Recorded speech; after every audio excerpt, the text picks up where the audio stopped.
Good morning sa lahat. Meron lang akong, today is December 30, Rizal Day. The anniversary of our hero, Dr. Jose Rizal. So,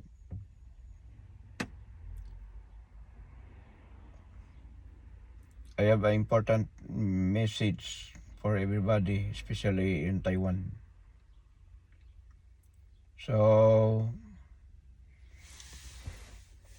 kung naalala nyo na nagkaroon ako ng panaginip na naghahanda ang isang bansa ng mga military equipment, air asset, jet fighter, ship,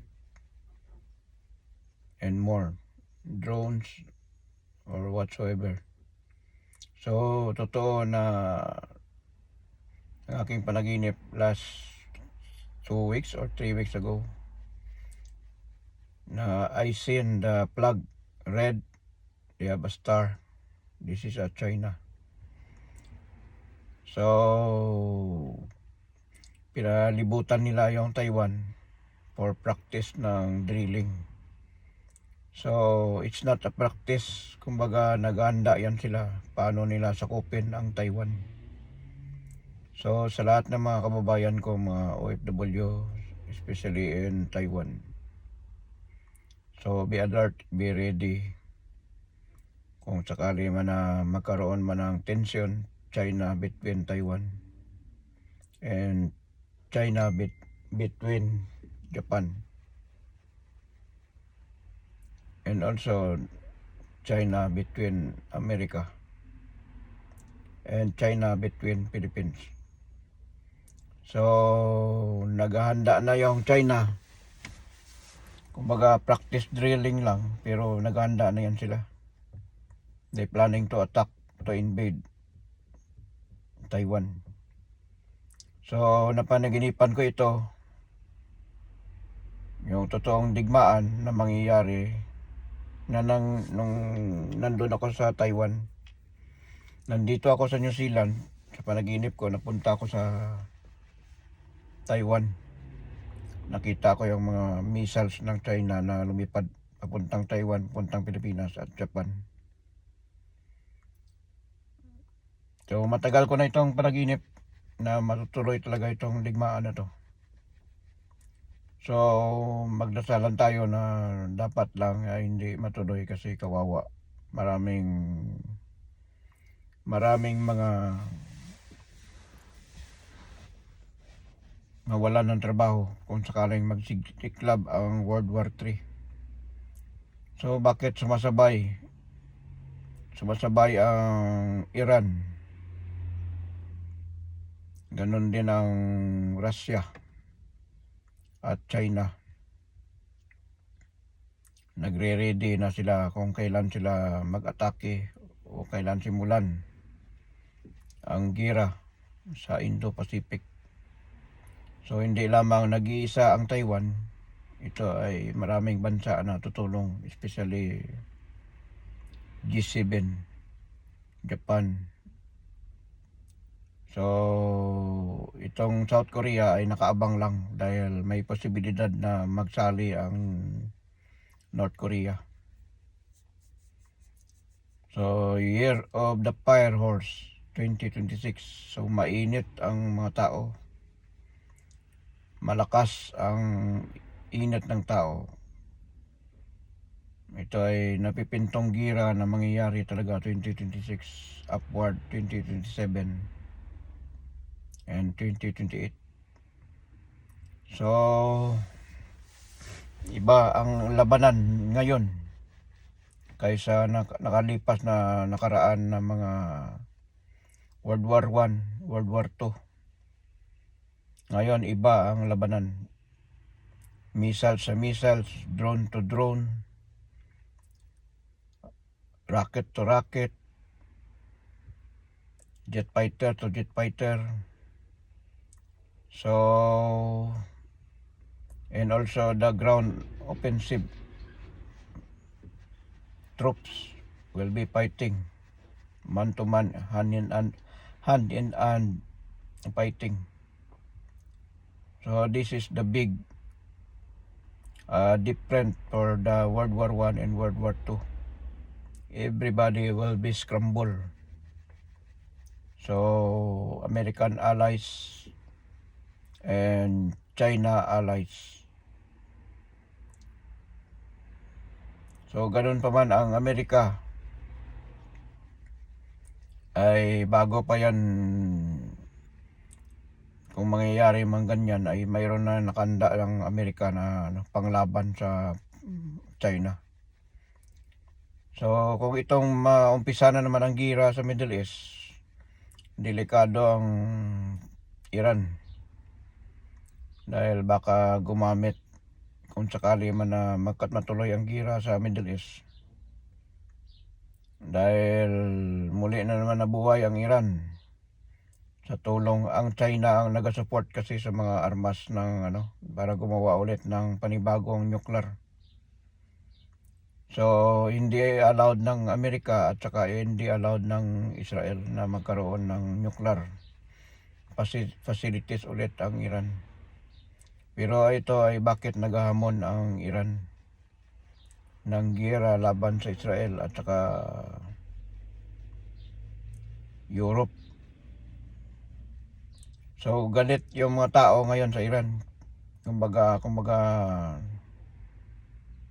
agresibo na ang mga tao ngayon. So will be changes, mag-changes yan. So hindi pa natin alam kung lahat ng kaalyado ng Iran ay sasama sa kanila. Ito basta sabi ko sa inyo, nagkaroon ng gira nung nanaginip ako. June pala ito nagkagira sa Israel at saka Iran. Yung final countdown na attack nila. So napanaginipan ko ito, napakita sa akin ng ating Panginoong Hesus sa langit. Itinuturo niya yung mga hundred of missiles na nagliliparan sa langit. So totoo ang aking panaginip na sinabi ng Panginoong Hesus. So hindi lang gira ang ating pagandaan. Ganon din ang mga kalamidad.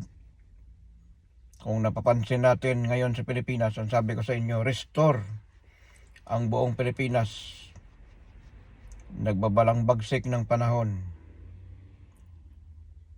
Bagyo, nagmamarcha. Kung napansin natin, mula nang pumasok ang September, nagmamarcha ang mga bagyo, sunod-sunod. Ang lindol, nagmamarcha din. Sunod-sunod ang lindol sa Cebu, lindol sa Manay Davao, lindol sa Surigao, lindol sa Iloilo, lindol sa Negros, sa may Dumaguete, at maraming part na nagkalindol ngayon sa buong bansang Pilipinas. So gagapang kasi ang mga lindol, pero hindi sa lindol na malakasan.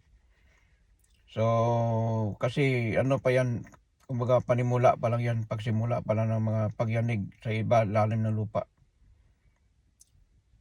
Dahil ito ay mainit ang langis sa ilalim ng lupa sa karagatan. Kaya sa aking panaginip na nagpakita naman muli ang ika-third time ang ating Panginoong Hesus sa akin. September 20, natulog ako. September 21, madaling araw, nakita ko sa aking panaginip. Sabi ko walang mangyayaring magaganap na solar eclipse na 3 days of darkness. At walang magaganap na tinatawag na rapture sa mga buhay. Only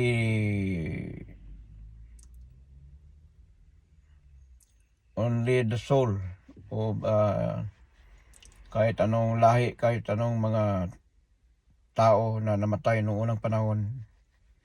Ito ay pag-grace ng ang Panginoon ng kanyang kamay ay ito ay marami akong nakita na lumilipad sa ibabaw papunta ng langit. So dumating na ang ating Panginoon. sa langit, sa ating mundo, pero hindi lang natin namalayan, hindi lang natin nakita. Hindi na siya darating na katulad na magkaroon pa ng material. Ito lamang ay magpakita ng kanyang totoong espiritu. So ang makakakita nito, espiritu is to espiritu lang. So nakita, hindi ko naman na sinasabi ko na nagawa-gawa ako ng kwento or gamitan ko ang pangalan ng ating Panginoon. Pero iyan ang nakita ko. Sa pagbaba ng ating Panginoong Hesus, natakpan niya ang araw. Wala sa ibang bansa na binabaan kundi ang ating bansang Pilipinas. Natakpan ng kanyang balabal. Ang Palawan lang hindi natakpan. Hindi nasakop, pero ang natakpan ng ating Panginoong Hesus, Luzon, Visayas, Mindanao. So bago pa yan nung dumating ng ganyan, sabi ko restore ang buong bansang Pilipinas nito. Bakit natakpan ng ating Panginoong Hesus? God is watching us all over the Philippines. They want to reform and to restore the Philippines. At nakita ko rin sa kanyang likuran, ang buong Pilipinas ay kumikislap-kislap, nagniningning, kulay gold. Ibig sabihin, ang Pilipinas will be great again, maging mayaman at maghari sa buong mundo sa pamagitan ng mga ito ay tinatawag na gas exploration. Deuterium sa Surigao, mayroon din part sa Visayas, mayroon din part sa malapit sa Luzon. Ito ay gas, methane gas, nasa Cebu at saka sa ang pinakamalaking methane gas at crudo andyan sa Liguasan Mars. Ang gas naman ay andyan sa Tawi-Tawi at saka Hulo-Sulo. Ang gasolina dito sa part ng Visayas at Palawan. At meron din doon crudo, gasolina sa Red Bank at saka sa Scarborough Shoal. Lahat ng gilid ng Palawan mayroon yan. Nakita ko na ang libro nito. At mayroon din dito sa ibabaw ng Luzon ay hydrogen. Dito naman yan sa Pangasinan. Sambales, sorry. At mayroon din dito sa Luzon, sa malapit sa Sierra Madre portion. At dito rin sa Laguna mayroon din. Gasolina naman ito. So, antayin na lang natin yung ating mga langis natin sa bansang Pilipinas. Ito ang makapagpababago at makapagpaunlad sa ating bansa. Pero dadaan muna sa bago pa mangyari yan ay magdaan muna sa gira. Dahil hindi matatahimik ang China kung hindi matutupad na magkagira, kasi naulaan ito ni Nostradamus. Magkagira sa karagatan, sa Indo-Pacific, mangyayari talaga yan. Walang makakapigil yan kahit ayaw natin, hindi natin gusto ang gira. Pero nasulat na yan na kumbaga nakatakda na. Sa panahon at term ni PBBM, mangyayari yan. Ang digmaan, World War III. Bago pa magbalik ang atin at bumaba ang ating Panginoong Hesus muli sa ating lupa. Ito, ang ating Panginoong Hesus ay bumaba na noong September 21. Bago mag-solar eclipse September 22. Natakpan niyang araw. Nag-aagaw liwanag, nag-aagaw dilim lang. Totoo sa aking panaginip, sa description sa aking panaginip, totoo ang ating Panginoong Hesus. Wala sang ibang binabaan kundi ang bansang Pilipinas lamang. So, ito pang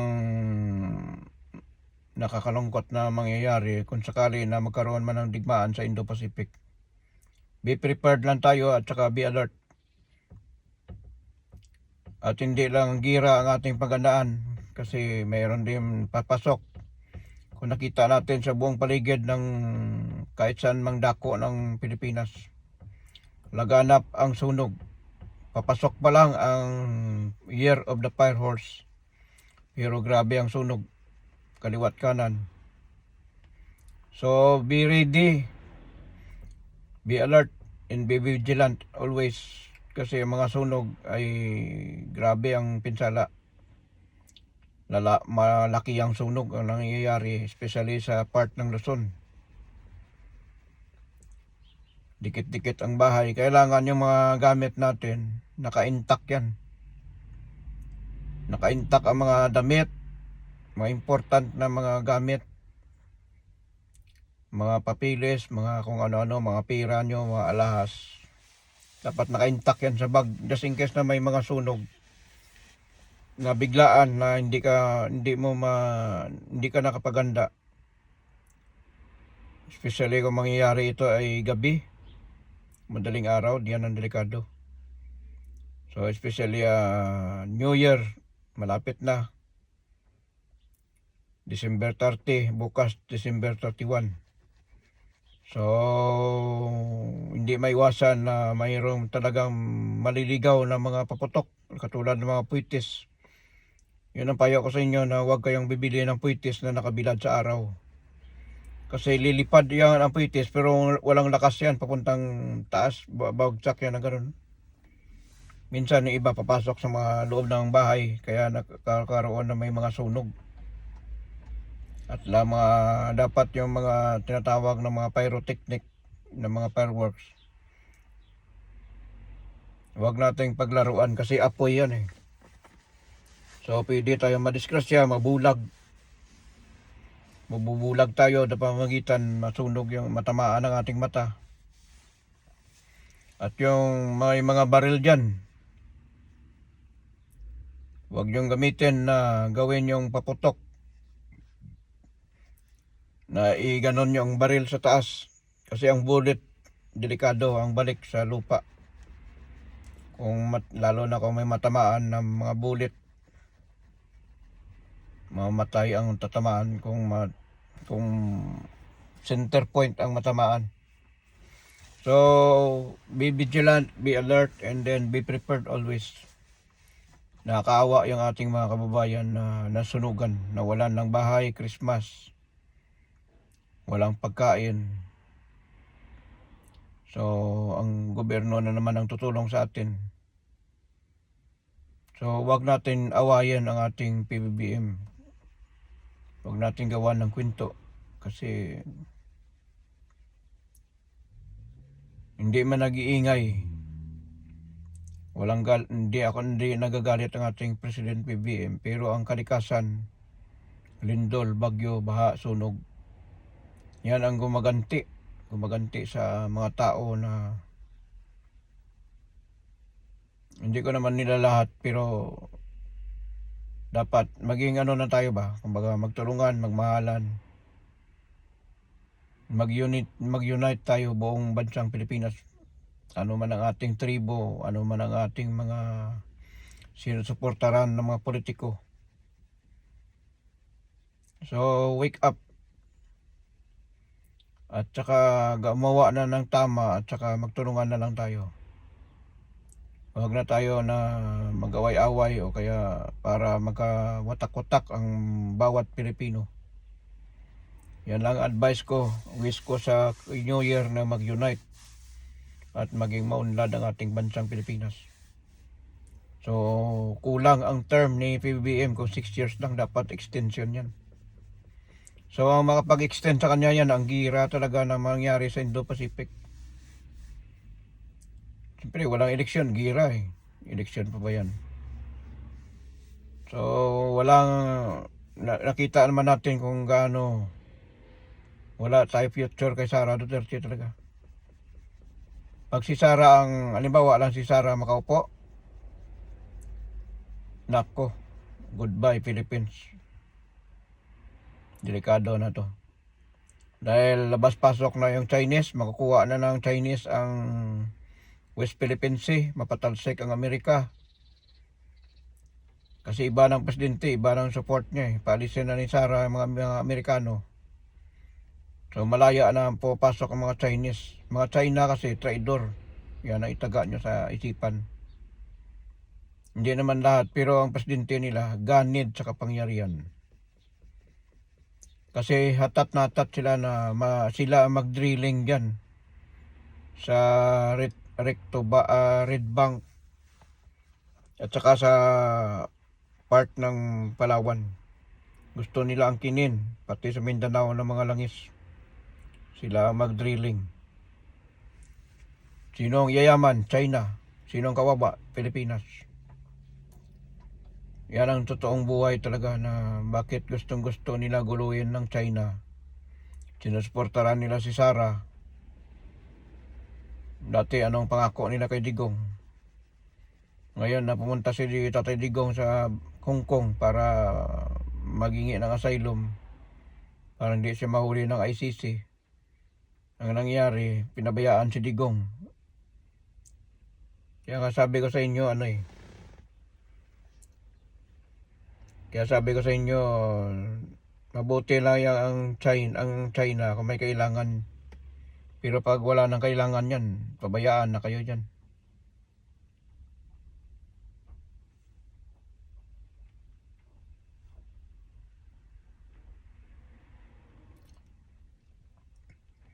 So, yan lang pakiusap ko sa lahat sa buong bansang Pilipinas na mga kapwa Pilipino. Magmahalan tayo, magtulungan, huwag tayo magsiraan, huwag tayo mag-away-away. Walang maidudulot na kabutihan ang pag-away-away. Ang pagkawatak-watak ay pagkainggitan ng bawat Pilipino.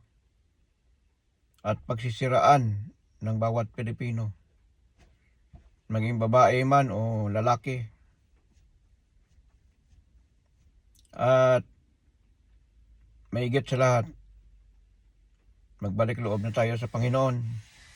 Ano man ang ating religion, ano man ang ating mga belief, at saka yung ano ang paniniwala natin, ay tayo ay dapat magmahalan. Repent in God and believe in God. So huwag tayo mag-away-away para magsisiraan, magwatak-watak. Kahit sino man ang namumuno sa ating bansa, kung pilit natin na hinihila, ginagawan ng mali, ay hindi yan nakatulong sa atin. Yan lang masasabi ko sa inyo. So wala akong religion, hindi ako pastor, hindi ako pare, hindi ako sino. Ang sa akin lang, para sa kabutihan ng lahat. So, kahit ako, ayaw ko nang magkakaroon ng mga lindol, bagyo, baha, sunog. Pero lagi ko ito pinupost kasi gusto ko malalaman ng lahat ng tao kung saan man sila. So, minsan nag-i-English ako pero ang English ko hindi naman talaga accurate. Medyo step by step lang. Sa akin lang, gusto ko rin katulad ngayon, dito sa New Zealand, makulimlim. So, bigla na nagkaroon ng masamang panahon. Kasi, mga ganitong time, mga ganitong oras, ganitong mga weather, yung basta ang babala ko noon, mayroon talagang magaganap na lindol dito sa New Zealand. Pero hindi ko lang alam kailan, anong buwan, anong araw, anong petsa, anong oras. Pero worldwide ito. Sa year 2026, laganap ang digmaan. Lindol, bagyo, baha, sunog, tsunami, mayroong bulkan sasabog sa dagat, sa Pacific Ocean. Meron din mga bulkan na sasabog sa ibabaw ng lupa. Worldwide ito, worldwide. Hindi lang sa bansang Pilipinas. Sunod-sunod ang lindol, bagyo, baha, sunog. At wala pang nangyaring the big one. May mangyayari pa yan. So nakakalungkot lang kung tayo ay mabibilong o masaktan o madamay sa mga kalamidad. Kaya ang payo ko sa inyo, the best na gagawin natin, yung ating relationship sa ating Panginoon. At gaano man tayo kabisi sa trabaho. So, hindi mo yan madadala ang mga marami kang ari-arian, mayaman ka, kotse, bahay, pera, o ano-ano pang mga business. Kaya sabi ko, kung ano, huwag tayo magpamayabang kung ano ang ating status ng ating buhay. 3 level lang tayo. Riches, neutral, tamang-tamang buhay lang. Or poor, mahirap, or poorest of the poor pa talaga. So 3 lang. So lahat niyan ay walang value yan sa ating Panginoon. Kahit gaano ka pa kayaman kung hindi ka marunong kumilala sa iyong kapwa, ay wala rin yan. Useless lang. So, pwede mawala sa isang idlap, gaya ng mga nangyayari, mga magagandang bahay, nilulubog, winawasak lang ng lindol.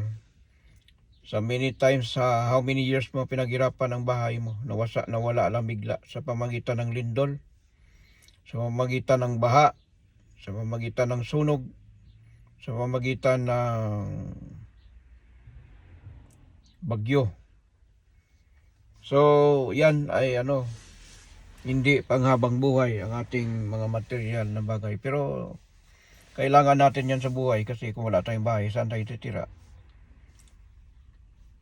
Kung wala tayong wala tayong trabaho, paano tayo makakain? So, natural lang yan. Material ay para sa lahat. Universal. So, ang sa akin lang naman na gumawa tayo ng tama, gumawa tayo ng wasto. Ngayon, restore ang mga sa government. Lahat ng korap ay ubos yan, pati Sara ubos yan, si Tulong ubos yan. Lahat na nagkasala sa batas ng hindi lang sa batas ng Pilipinas, sa batas ng Panginoon. Ang may sala ay magbabayad, usigin ka ng Espiritu Santo. So, maganda na lang tayo. Year 2026. Bawal kasi kadalasan kasi ginawa ko na yung Lucky Charm na may itlog. Nalagyan ko ng itlog, bigas, coins, tsaka yung daon ng laurel. Walang effect, lalo ako na zero eh. So, babaguhin ko ang aking sistema. Huwag tayo maglagay ng itlog. Pera lang o kaya barya o kaya kung ano man ilalagay natin. Huwag lang yung itlog kasi zero talaga. Wala, kaya buong taon parang lagi yung ubos eh. Pero sa bigas, bastante. Pagkain, bastante. Di naubusan ng pagkain, totoo naman talaga. So, nakabuo rin ako ng aking ng good fortune for Lucky Charm for 2026. Ito ay 5 elements, different fruits. So nakabuo na rin ako, mayroon na rin ako sa garapon na ginawa rin. Iba yung sa entrance, iba yung sa mesa. So nakagawa na rin ako. So ganun lang. Payo ko lang sa lahat, repent in God and believe in God. Hindi ako si Nostradamus, hindi ako si Bagaganga, hindi ako si Rio Tatsuki, hindi ako si Hindi Pires, hindi ako si Baldwin. Ako si Roland, dating survivor. sa pagsabog ng 2 kilong pulbura. Survivor ako, wasak ang bahay namin, isang patay, ako lang nabuhay, sunog ang muka ko, sunog ang aking kamay, sunog ang aking ito, sunog lahat. Ito, sunog yan, ito, mayroon pang keloid. Sunog ang aking katawan, 3rd degree burn ako. So, diyan nagsimula ang aking mga prediction, mga pamahiin. Nagkaroon ako ng kapangyarihan sa apoy na madidetect ko ang mga sunog na bago mangyari at mga mangyayari pa. At hindi lang sa sunog, dahil meron akong third eye, dati na ako nakakita ng mga engkanto. Kahit kaluluwa makikita ko, kahit aswang makikita ko. At hindi lang mga elemento na makikita ko rin bago mangyari ang isang tragedya, maramdaman ko sa aking katawan. So marami na ako mga prediction. Gaya nang nung nandun ako sa Iloilo, nagagamot din ako na mga klaseng sakit. Mga barang, mga kinukulam, kung sa Ilonggo, iwit. At saka yung mga klase-klaseng mga sakit, mga kati-kati, mga kung ano-ano, mga goiter, nakagamot na rin ako. At nakagamot na rin ako ng mga possess exorcist, yung mga sinaniban. Nakagamot na rin ako ng mga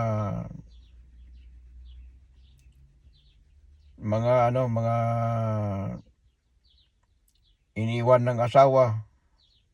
Dahil sa may sakit siya, ginamot ko, nagkagaling. Tapos meron ako nagamot din ako na 1 taon na nakaiga sa kama.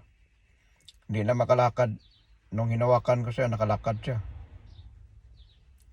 At marami ako na ginagamot noon. Kaya tinigil ko na yon. Dahil sabi ko, ayaw ko ng ganitong buhay. Gusto ko na mayroon ano ba, mag-abroad ako. Punta ko ng abroad para magkaroon ako ng sariling aking buhay. Kasi ayaw ko kasi na mag-aasa lang tayo sa mga tao, bigay ng tao. Halimbawa, kung manggamot ako, may magbibigay sa akin na kung magkano. Kasi bawal ako maningil. Dahil service lang ay, tulong ka lang dahil ikaw gagamitin ng Panginoon. Pero sa ngayon,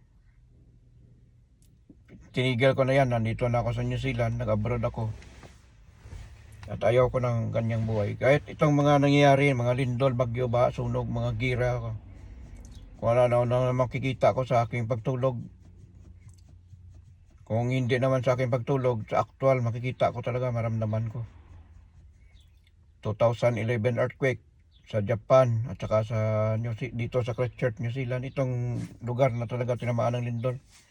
Yung kay Kura, yung nagkaroon din ng tsunami sa Tonga na pag-inipan ko rin to. Yung Malaysian Airlines, nakasakay ako sa aeroplano na yon. Nakaras ang aeroplano sa Indian Ocean. Tumalon ako sa 2 isla. Ako lang nakaligtas, lahat passenger, crew at saka piloto, patay lahat.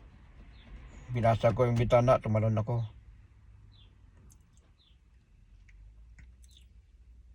At yung Kamchatka, Russia, sabi ko mayroong magaganap na lindol sa dagat, malakas na lindol, may karoon ng tsunami. Totoo nangyari, July 30, 2025. Yung gira na nangyari sa Iran at saka Israel, ang pinakita ng Panginoong Hesus sa akin, yung pagliparan ng mga missile sa ibabaw ng langit. Sabi ko mayroong magaganap na gira sa Middle East. At saka ang warning ko nito na after ng Cebu, Cordoba, Cebu, Bogo, Bantayan na earthquake. Nag-warning din ako sa Iloilo, sabi ko magkaroon ng lindol 4.2. Magkaroon ng lindol sa Iloilo.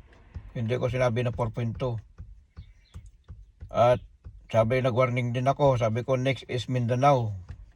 After ko mag-warning nito sa Mindanao, mawit si Sara Duterte ng kami ay apoy na hindi na mamatay, nasunog ang Davao Piapi Boulevard.